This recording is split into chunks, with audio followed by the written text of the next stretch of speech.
আসসালামু আলাইকুম ওয়া রাহমাতুল্লাহি ওয়া বারাকাতুহু। তো দেশবাসী, আপনারা দেখুন, আমি হেলিকপ্টার থেকে জুবার আহমদ আশিফ আপনাদেরকে দেখাচ্ছি কিছু দৃশ্য। ফেনী সদরের কিছু দৃশ্য আপনাদেরকে দেখাচ্ছি।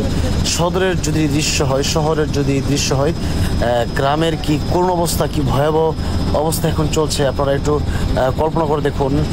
বিশেষ করে আপনাদেরকে একটা কথা বলতে চাই, আপনারা হয়তো অনেকে শুনেছেন যে বন্যার পানি নাকি কমতেছে, কিন্তু আমি যা দেখতেছি, যা আমার মনে হচ্ছে যে বন্যার পানি আর বাড়তেছে। এই জায়গাগুলো উপর থেকে এমন দেখা যাচ্ছে, কিন্তু এগুলো যখন বাতাস শুরু হয়ে যায়, এমন ঢেউ, যে ঢেউয়ের কারণে কিন্তু স্পিড বোট দিয়েও কাজ করা যায় না, যার কারণে আমরা কিন্তু আজকে হেলিকপ্টার দিয়ে আমরা কাজ করতেছি।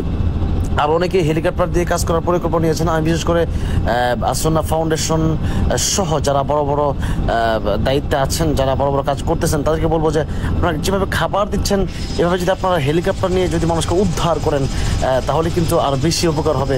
এই জন্য অনেক মানুষ বলছে যে আমরা আমরা 2 দিন খাবার না খেয়ে থাকতে পারবো, কিন্তু 2 মিনিট পানির নিচে ডুবে থাকতে পারবো না।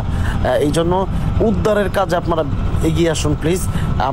সবার কাছে দোয়া চাই। এবং এই পরিস্থিতিতে আমরা বলতে চাই যে আপনারা যে যেখান থেকে যেভাবে পারেন সেভাবেই আপনারা সহযোগিতার হাত বাড়িয়ে দিন। যেই অবস্থা আপনারা দেখতে পাচ্ছেন, বিশেষ করে আপনারা দোয়া করবেন যে এই অবস্থা যেন আল্লাহ যেন আমাদেরকে এই অবস্থা থেকে আমাদের সকলকে, দেশবাসীকে হেফাজত করেন। আমিন। আসসালামু আলাইকুম ওয়া রাহমাতুল্লাহি ওয়া বারাকাতুহু।